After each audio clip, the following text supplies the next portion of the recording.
This is Josh Blum from Sugartooth, and you guys are listening to the Nothing Shocking Podcast.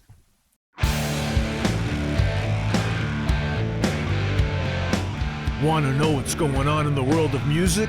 Then tune in to the Nothing Shocking Podcast, a non-genre based, all ages friendly rock and roll program. Join us weekly for interviews with all your favorite rock stars from the mainstream to the underground.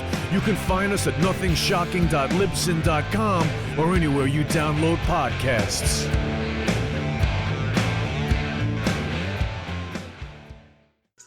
We're putting the band back together. The numbers all go to 11. I'm talking about bands that rock. Led Zeppelin. What about Sabbath? AC/DC. Motorhead. Does that mean it's louder? Is it any louder? Well, it's one louder, isn't it? We're not worthy! We're not worthy! Why don't you just make 10 louder and make 10 be the top number and make that a little louder? These go to 11. I get up off the ground and raise my head. Days like this, think I should be dead. One for Satan, two for me. Let's cheat the devil, it's fun, don't you agree? Welcome to the Nothing Shocking Podcast. I'm your co-host, Jeff Unteed, and with me today in Dog Bowl Studios is Coach Nez. You can find the Nothing Shocking Podcast on Libsyn or any podcatchers. Like our Facebook page or follow us on Twitter at NoShockPod. You can also find the Nothing Shocking Podcast on Rock Rage Radio every Sunday morning at 7 a.m. Central Time. Our sponsor is Ragged Records, located in downtown Rock Island, Illinois, and downtown Davenport, Iowa. We'd like to thank the Hong Kong Sleepover for allowing us to use their music for our intro and bumper ending. Tonight's guest is Josh Blum of Sugartooth. Yeah. Hey, Sugartooth released a new album. Yes, Volume 3. Yeah, first time out since, 1996? Yeah. That's a rocker. Yeah, it's out only on download right now, digitally. But he is expecting the hard copies to be out soon, correct? Yeah. So, hey, let's get to that interview. All right, good night. Good night.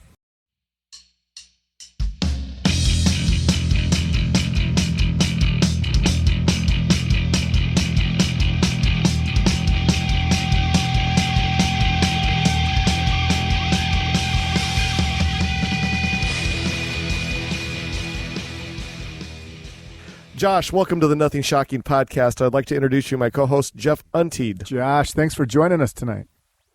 Thank you guys so much for having me. Yeah, we're excited to have you. Thank you for the correspondence. Let's get right into it. So when I had contacted you, I believe it was back in March or late February, I had no idea that Sugartooth was getting ready to release their third album, and it's been a while. So this past April, Sugartooth released the band's third album, Volume 3, digitally.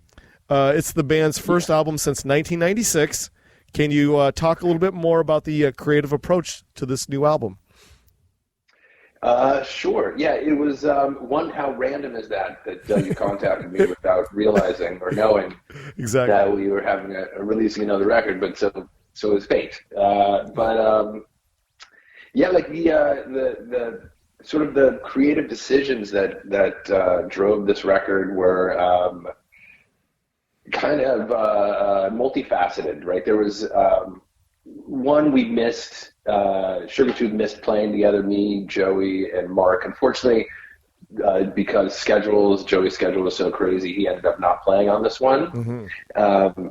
But originally that was the plan, was everybody was going to be on it, and we were just really excited to play again. And we were, also just like so many stories of bands right now where the pandemic hit, everything was locked down, people just sort of got back into, some people anyway, wanting to create something and make something as sort of an outlet for all of the madness that was going on. So that was a huge part for us, and really just missing playing music and missing like the music that we make. We also, we kind of went into it making something that we wanted to hear. There's some amazing stuff that's out right now and that people are making, but it felt like there was something that we wanted to hear. And it turns out it's my own music. Yeah, very good. Yeah, that's great. When you go into a recording, do you have to turn everything off? Do you still like listen to what's going on out around you? I still listen to what's going on, or at least the things that speak to me and things that I want to kind of steal from in the best sense of the word. Sure. Like production tricks or tones, or not like stealing melodies or anything, but like little tricks. Sounds, maybe thoughts about arrangements. So always kind of listening to what's going on in pretty much in a lot of different genres. You can find something to be inspired pretty much anywhere if you leave yourself open for it. And that's just kind of the headspace that I was in at that time. As we were approaching creating this record and writing and recording for it. So I listen as much as I can and as often as I can. Oh, very good. We interview a ton of artists since the COVID-19 lockdown, and some of them had expressed that the COVID-19 lockdown gave a lot of them a renaissance in their writing style or just in their creative process of making music. Did you feel like you and the rest of the band kind of had a renaissance in the creative and the writing process to make new music? For me, not as much. I feel like I've been working on Sugartooth's style of music and writing these riffs for a few years now. For Mark, the singer, guitar player, 100%. He lost his mother from COVID. Lost some people dear to him due to COVID, and music became his his way to cope. And same thing for him, where he wanted to make something that he wanted to listen to at this time, and something that spoke to the anger and the frustration and the sadness and the love and joy of the past 2 to 3 years or whatever. Sure. So if you Sugartooth, his lyrics on this time around are different. The first 2 records were all about weed, essentially. Yeah. And there's no mention of it on this record. I don't know. Very but, this record, it's got a lot of angst and frustration and pathos, and it's very much from lyrically, and the way Mark sings on this record is very much from a place, deep in his heart and soul, for sure. Oh, yeah. Very good. Yeah. Jeff, you got the next one? Yeah, from what I heard, it's a great album so far. What you guys recorded 12 songs. Did you stop there, or do you got other songs in the can? How's it work for you? We recorded 13. We sort of like workshopped about 20 songs and recorded 13 of them. The one that was left off just didn't feel like it's a cool song, but it just didn't feel like it was right for the record. So we left that one off, and it'll God, I can't even remember the name of it, but I'm sure we'll release it at some point as soon as I remember the name of it and where to find the file. We did a lot of pre-production on this record, being that Mark and I wrote it in 2 separate places. Me in my house and him in his, basically using shared GarageBand files. And so we would, he would write something or I would write something, and then the other one would pick it up, and we would just go from there. And then we had a friend of ours, Grant Curry, who actually used to be in a band called the Pleasure Club with Mark. And Grant had just released a solo record that was really cool. So since it had been a while since we had been in the studio, we asked Grant to sort of come in with us and be the middleman, because things are done differently now than they were in the 90s. So it was good to have that that third person that we trusted. And he was brutally honest when he thought something sucked. And we either cared or we didn't. But we had a lot of fun making the record. It was such a great experience to be back in the studio and doing this again. And it made me realize kind of what a fool I'd been to stop playing and to cut this part of my life sort of, I sort of cut it out for a while. So it was really refreshing and just an amazing experience to be doing it again. Well, Volume 3 is an absolute banger, but I must say Salton Sea is my favorite track on this album. Yeah, man. It's Thank you. Yeah, well, the thing about this track that just mesmerizes me that it kind of goes back and forth to this like a psychedelic vibe at times, and then it gets heavy, then it kind of goes back into the psychedelic vibe again. But can you give, well, Jeff and I and our listeners, the insight to writing and recording this song and just the whole creative process of making this song?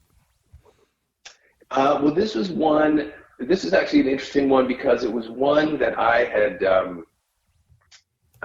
written myself and I played guitar on. And I usually don't do that because I'm not a great guitar player. And, 4 strings, I kind of cut it out there.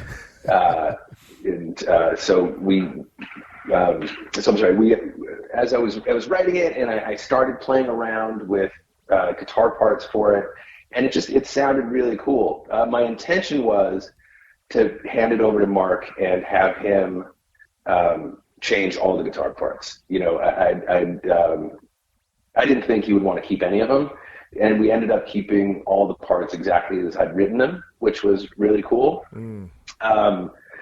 So that was a song that I basically had just sort of written and arranged by myself on GarageBand, and we ended up doing it almost exactly like that. The arrangement's the same, the guitar part and bass parts are the same. The only difference is the drum part. And we first, when we were doing it, the drummer asked to not hear any of the drum tracks that we did for the demo because he just wanted to create his own thing, which was fantastic. But for whatever reason, it wasn't working on Salton Sea. It was just sort of losing its magic for whatever that is. So we almost trashed the song in the studio. And, I think like on the day before we were about to finish recording, we just weren't feeling it. So we went and re-recorded it again with drums that were a little more similar to what we'd done on the demo, and then that's the version that you heard. And so I'm really, really thankful that we went back and gave it another shot. So am I. Yeah. Nice, dude. Nice. Yeah. No, I love that song. It's I know lyrically it's a really important one and special one for Mark, and musically I just think it's just one of those songs that just it really works. So I'm glad you felt that too. Oh, it is a great track. Great track. Thank you for creating that. Yeah. Oh, you're very welcome. I always like opening tracks. I've been what you've become. You guys chose as your opening track. Do you guys have a methodology of how you choose an opening track to your albums? Yeah, we were looking for something with just a real kick in the face, since it's been so long since we'd released music. We wanted to definitely grab people's attention. Yeah. Originally, I was thinking of the song "Stay With Me" because it starts off with sort of the band setting up.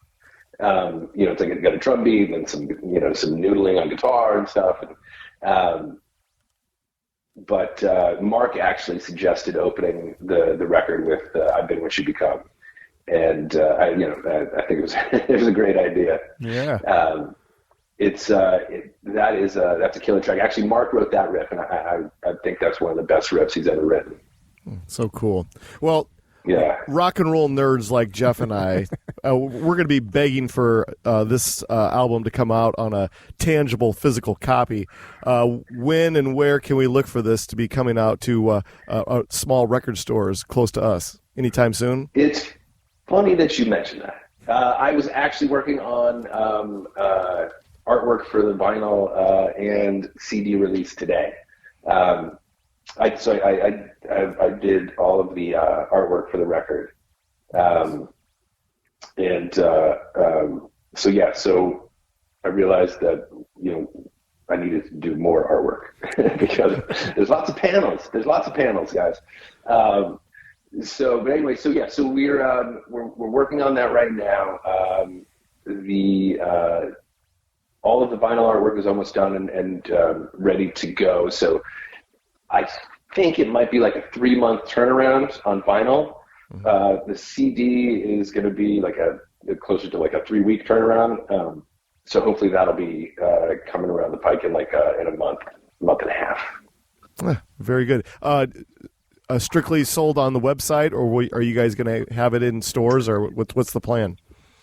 Right now, because we're doing everything by ourselves, this is a completely different exercise for us. In the 90s, we had lots of money from the record company, and I was only playing bass, and everybody was doing their part. And so now it's essentially it's Mark and I, and we've got a management team, Scout B Management, who is sort of advising us and helping us out. But so right now it's going to be sold on the website, and a few stores around the country that I've sort of connected with that are interested in carrying it. And so I will. You guys are in Chicago, yeah? We're 2 hours west. 2 hours.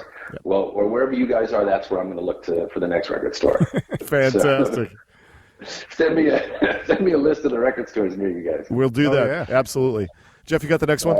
Well, yeah. So, I mean, things have changed a lot since the 90s for videos, too. But, on your website, you do have videos out there for Shelter and Sing On and the one track we just talked about a little bit ago. Can you talk a little bit about the band's process for making videos? Absolutely. It's been a blast making the videos. We're shooting them all on iPhones, and we're Mark and I are doing them ourselves. So if you see both of us in the frame, and the iPhone was on a tripod. Yeah. If you see only one of us in the frame, that means the other one was holding the camera. Yeah, so it's been a really cool creative outlet that we didn't really think about. It was sort of an afterthought. Yeah. Oh shit, we're gonna need some videos, and so we did the first one, and we filmed some footage for it, and Brian, who's at Scout B, who's our manager, he actually manages Duff McKagan. He suggested this guy DJ Singh as an editor that Duff does some work with, and so we met DJ and hit it off with him, and we actually, everything's been virtual. We actually never physically met, but so we'll shoot footage, and we'll send it to him, and kind of tell him what we're looking for, and he comes up with some, an edit, and then we just go through the process of, okay, we like this, we like that, and it's very cool because sometimes the editing or the effects lead us in a sort of a storyline that we didn't see before. So the process of making the videos and collaborating with this editor has just been a really cool outlet. And I think the videos are getting better too. I think we might have a career as feature directors, possibly. Marvel Series 4. We'll see. There you go. But the new Russo brothers. Yeah. So it's been really cool, really fun. The last one we did for Shelter was inspired. We were having trouble trying to figure out what that one was going to be. And then we found this picture of David Lynch sitting on a couch I think it was the Blue Velvet movie set, and he was sitting on the couch next to this really like life-size doll that was super freaky. So we kind of took the inspiration from that. So in that one, so if you watch the Shelter video, you see Mark, and then you see that sort of clown doll thing. I'm the clown doll thing. If you see me and you see the clown doll thing, then Mark is dressed up as the clown doll. Oh, very cool. So it's been really fun for us to do this. And Mark and I, we met in, I guess, 91 or 92, and really we've been just best friends since then. So it's been a really easy process, and creating with him is always, even if we don't like what the other one is doing, we figure out a way to make it work.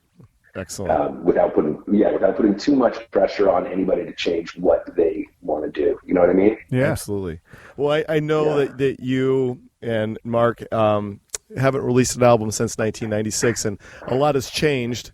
We're seeing, as far as music goes, artists releasing singles at a time opposed to releasing full-length albums. But for you and him both, what was the methodology of releasing a full album, since that doesn't seem like the popular norm any longer? Yeah, I mean, I think like our kind of music isn't the popular norm anyway, so we weren't as worried about that. We love, we come from a time of vinyl and albums and listening to something as a whole sort of piece of art and a whole story. So I think probably when we first were originally talking about, let's just record again and put it out, we probably were like, we just do a single here, a single there. But once we got started, it was like, fuck, we've got an album's worth of material that we think is solid. Let's just do that. And what's interesting, the single thing, we released 3 singles before the actual album came out, and the idea behind that is that we're trying to sort of find our fans again, without putting the whole thing out, and then 2 weeks go by and nobody's interested anymore. So we were dripping out singles, like once a month or once every month and a half or something, leading up to the record, to try to find our people again. And it's been a challenge because there's so many platforms. Yeah. Some people are on Facebook, some people are on Instagram, some people are on Twitter. Some people don't play with any of those, and they're on Reddit. So right. It's been, or just YouTube. It's a challenge. It's crazy. But it has been, certainly a learning experience, and we're basically trying to soak up all of the information just so we can get our music out to people, because we want to make another record. We want to keep doing more. We want to find our crew and create for them. Have a little community. So that's kind of where our head is at. But it's such a different world right now. It is trying to get stuff out there. I mean, and there's so much. Some of it's amazing, some of it's not so amazing, but there's so much to cut through.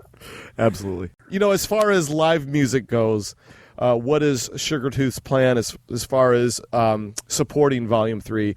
Are you guys going to play local shows in your area, or are you going to do a regional touring type of thing, or how's it going to work for you guys? Well, yeah. So our biggest challenge, we want to get out and play. Probably starting the local shows and seeing that if we can get some one-offs. I think at this point in our lives, we're probably not going to jump in a van for 4 to 5 weeks. To go around the country, but we want to definitely hit certain cities and definitely do shows locally, and just get out there and do it. Sugartooth was our live show was such a big part of who we were, and we're looking forward to doing that again. So our issue right now is a drummer. Joey's on the road with 2 different bands, the Circle Jerks and the Bronx, and he's just killing it. Michael Jerome, who played on the Sugartooth on Volume 3, who did an amazing job stepping in for Joey. I couldn't be happier with what he did. He's another guy that's in like 3 different bands that's constantly on the road. So we're looking for a drummer right now. Both Mark and I are on the East Coast now. We were born and raised in LA, but now we're in the New York area. So we're looking for somebody on the East Coast. We have a couple people that we're talking to and going to start jamming with and get out there as soon as we can. Oh, very good. I mean, I just wanted to go back and reminisce a little bit about the Beavis and Butthead. We've talked to other artists where stuff like the Smash and Trash, could help or hurt a band. Did the Beavis and Butthead experience? I mean, do you think that may have hurt some bands out there? For sure, I think it definitely hurt bands out there that they were ragging on. Yeah, 100%. What a crazy phenomenon Beavis and Butthead was. Yeah. We were so freaked out when we found out that they were going to be talking about us, because you don't know what they're going to say. And when we saw that they thought we rocked, it was just such a relief. Because some bands just got destroyed. Right. And so it was such a relief. So it could make or break a band at the time. And when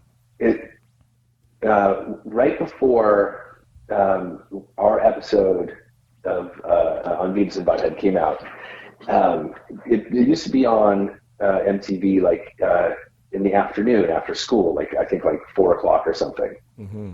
And that's what got kids, that's basically how kids got hooked on it, right? They would come home from school, they would turn on MTV, and there's Beavis and Butthead just being hilarious, ragging on bands or liking bands. And it became this huge phenomenon, and it changed bands' lives. Like White Zombie wouldn't have hit the way they hit without Beavis and Butthead loving them. Yeah.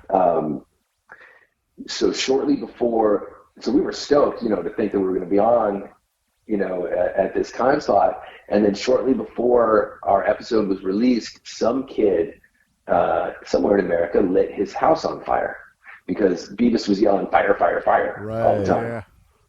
I don't know if you guys remember that. But so they ended up, people freaked out, and MTV had to change the time slot. So it ended up going on at 10 p.m. at night. Mm-hmm. When all the kids were asleep. So from that moment on, when it switched to 10 at night, it didn't have the same cultural impact that it did, when it was on in the afternoon right after school. But yeah, it was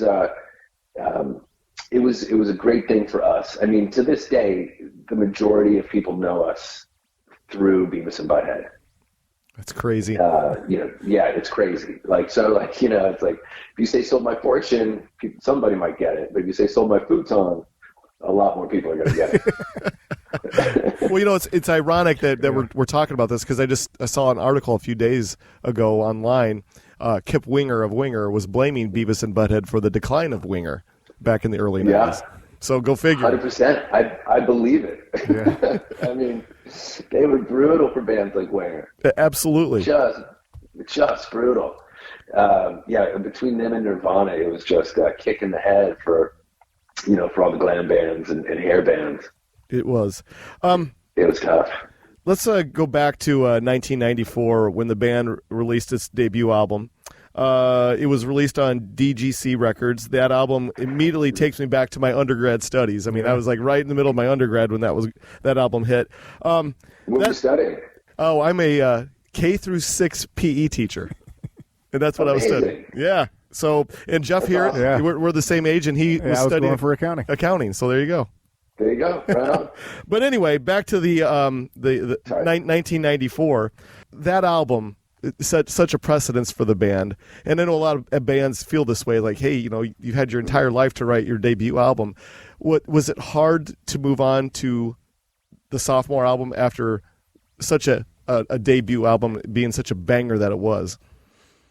It was tough. I mean, it was tough because like we had Sugartooth is nonstop drama. You know, we're not dramatic people, but we find it you know, drama kind of finds the band. So like after the second single, Tuesday Morning didn't really take off from the first record. Mm-hmm. Yeah.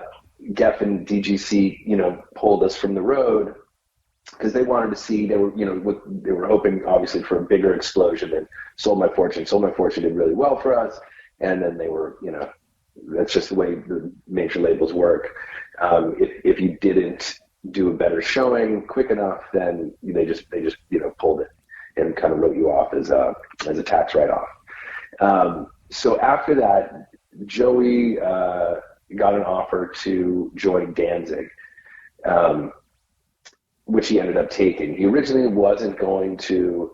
It was originally, the idea was that he was just going to do it for the tour, but then, you know, they were touring it much nicer than we were, so so he stuck with that. So it was really tough because we didn't have a drummer, and Joey, as you guys know, is such a phenomenal drummer. Yes, it's you know, it's really hard to replace that guy. Yeah. So we spent a lot of time trying to find drummers. We played with some really good people. It wasn't working out. We ended up starting to write with drum machines and loops out of necessity.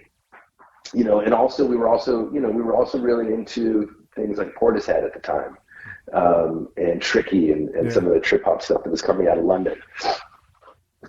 Just that really sort of sinister vibe with big beats, you know. Yes. It was just it spoke to us. So so we were kind of into exploring those sounds in a rock format, and we eventually I think our A&R guy said, you know, maybe you guys should look for a producer that's not a rock producer, since you guys are experimenting a bit. He's like, there's these guys, the Dust Brothers, and we knew the Dust Brothers because we were big fans of the Beastie Boys and Paul's Boutique record. Yeah. So I got the Dust Brothers, their manager's number at the time, and I called him, and then Mark and I went and met with him, and then he hooked us up with a meeting with the Dust Brothers, and so we met with them, and we really hit it off with them. So that was interesting because it then took the songs that we were writing and taking it into a whole different headspace. We were the first rock band that they'd ever worked with, and they really wanted to make. It turns out they really wanted to make a Grand Funk record. They were super into Grand Funk Railroad, and wanted to make like a big, you know, 70s sounding record. So we ended up making this hybrid of this, you know, 70s rock sound and with drum loops, and it was really interesting. And so then Joey came back to play on that record, and it was a lot of it was through the pre-production process was a mixture of his drum beats and some of the beats that the Dust Brothers were coming up with. So it was like it was the acoustic drums with the samples essentially, and then Joey learned those. You know, we put those drum parts together, which made some crazy ass drum part, and then Joey ended up recreating those without any samples. So it was a really cool process. It was a fun process, and we spent a ton of money on this amazing studio. In retrospect, I would not have spent that money. But at the time, it was like, oh, this is fucking great. It was in the not downtown LA, but in sort of the seedy part of LA, and you go into this walled area, you know, behind these gates, and there were just like banana trees and palm trees and hammocks, and it was insane. I'd lived down the street from this place, for like 15 years, and I never knew it existed, that there was this crazy oasis in there. But anyway, so that was a really fun and great experience. Oh, so it was certainly frustrating trying to write those songs at certain points, but we're proud of the record, and it was definitely a divisive record for us. Like a lot of fans weren't into it at first, but it's interesting now. It's really cool now to see the response, talking to fans, how much that record means to them, and some of them feeling like that's their Sugartooth record. Absolutely. Where in my mind, I just always assumed the first record was like the Sugartooth record that people thought of. But it's cool to find out that there's a whole great group of people that love Sounds of Solid. Yeah, absolutely. Yeah.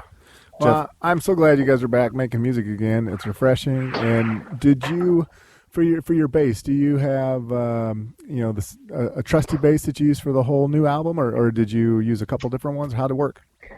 I started collecting basses to some extent. I've got 4 of them, and I've got a 5th one coming, which I'm really excited about. Nice. But Mark and Grant, who was acting as our producer, they wanted to try to make this record without Gibson or Fender, so that took out 3 of my basses. So I only had the option to use one, which was a killer. It's such a killer bass. It's called a Fano, Fano, and it's the Fano JM4. It is. It's like it's got a jazz neck, kind of like a jazz master body. It's such a beautiful bass, and it plays so good. So I was happy to use that the whole time. But I would have liked. I've got a Greco Thunderbird, which is a Japanese knockoff of the Gibson Thunderbird, and I think it's a 76. And the bass sounds so good on when you're recording it. So next time I'm definitely going to use that. But I loved playing with the Fano on this record. Oh, fantastic! All right, so we got one last question for you, and we'll leave you alone for the evening. Sounds good? All right. All right. So I asked this question to all of our guests, and you're not going to be excluded. So here we go. The mystery of rock and roll. It's no longer what it was with the dawning of the internet, and especially social medias. Pluralize that.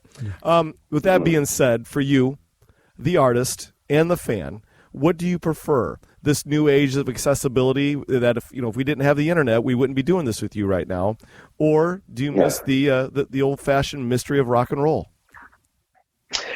God, that's a great question. I kind of like the accessibility aspect. Like, when I was growing up, like all of my heroes were rock stars. They were all on pedestals. Yeah. And in the case of like Kiss, they were literally on pedestals. Mm-hmm. But there was no way you could get in touch with your heroes, your rock heroes. But I like the accessibility aspect of it. I like I was mentioning before, I like the idea of sort of a community. Mm-hmm. We're all in this together, in everything together. But rock fans are, we're a smaller group now. And I like the idea of being with people that dig the same kind of music as me and talking to people and not taking myself so seriously or treating, myself or the idea of like some sort of rock stardom as such a precious thing. When we were touring in the 90s, I was just thinking about this the other day. We used to, we had a mailing list that people would sign up for at shows. And so we would, we'd either get in the tour bus or the van, depending on what was happening at the time. And on the way to the next town, we would write all the people that came. We write postcards to the people that came to the show. that signed up on the mailing list. Oh, cool. And just sort of trying to be accessible for them and letting them know how much we appreciate them. And it kind of it was like an early version of social media in the sense that we wanted to connect with our fans, and we wanted, we always gave an address that they could write to us, and so we wanted to have that connection. So while I love the idea of the rock star as, like the Robert Plant sort of golden god, mm-hmm. I also really like the ability to talk to our fans and what is it that they like about us? What and it's also really cool because everybody's got something different. There's like Eric, you like Salt and Sea, that really spoke to you, and somebody else was telling me the other day that they really love this song Wonder, and so there was some songs like I wonder how people are going to respond to this. Because it doesn't seem like pure Sugartooth, right? Like maybe that first record. So it's just it's really cool to be able to have this conversation with fans. Yeah, very good. Very good. Yeah, although I would like to be a golden god. Don't get me wrong. Yeah. We're running out of our allotted time for the evening. Is there anything that we left off tonight that you would like to plug or promote? Just for people to check out Volume 3. It's on all streaming services, and we're going to have some physical product out soon. Follow us on the social medias. We're planning on continuing to make music and to keep creating and putting stuff that we believe in out in the world. So if you're digging it, follow along. Oh, that's fantastic. Well, this is how things are going to work out. We're about 3 weeks behind on our episodes. So Jeff, the editing wizard, will get this all cleaned up, and I will send it to you in about 3 weeks. Sound good? Sounds great, man. All right, man. Well, we want to thank you so much for your participation. Yeah, thanks, Josh. Josh, thank you a ton. Hey, man, thank you guys. All right, I'll be in touch with you about 3 weeks, man. Sounds good, Take care. Bye-bye.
kiss goodbyes.